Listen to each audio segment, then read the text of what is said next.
প্রধানমন্ত্রী তারেক রহমানের ভারত সফর ঘিরে ঢাকা দিল্লির মধ্যকার টানাপোড়েনকে কাজে লাগাতে ব্যাপক সোচ্চার ছিল দেশের বিরোধী দল। কিন্তু ক্ষমতাসীন বিএনপি বিরোধী দলকে সেই সুযোগ দেয়নি। হাসিনার প্রত্যর্পণ শরীফ ওসমান হাদির হত্যাকারীদের ফেরতের দাবি জানিয়ে প্রধানমন্ত্রীর সম্ভাব্য সফর বাতিল করে ঢাকা।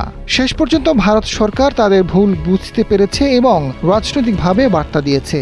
পরবর্তীতে উচ্চ পর্যায়ের রাজনৈতিক যোগাযোগে ভরব গলার ইঙ্গিত মিলেছে। আগামী সেপ্টেম্বরে নয়াদিল্লিতে সফরে যেতে পারেন প্রধানমন্ত্রী।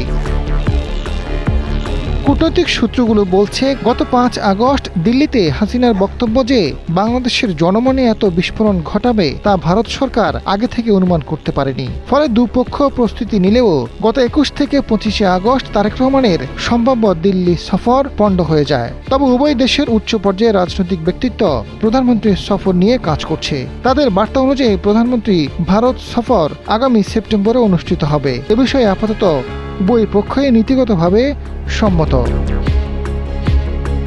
শনিবার নয়াদিল্লিতে ইকোনমিক টাইমস ওয়ার্ল্ড লিডার্স ফোরামে অংশ নিয়েছেন ভারতের পররাষ্ট্রমন্ত্রী ডক্টর এস জয়শঙ্কর। তিনি ঢাকা দিল্লি সম্পর্কে প্রসঙ্গে বলেন, যে কোনো সম্পর্ক নিয়ে কাজ করতে হলে তাদের পারস্পরিক স্বার্থের পরীক্ষা পাশ করতে হবে। উভয় পক্ষকে এটা করতে হবে। একে অপরের স্বার্থকে স্বীকৃতি দেওয়া এবং সম্মান করা একান্ত জরুরি।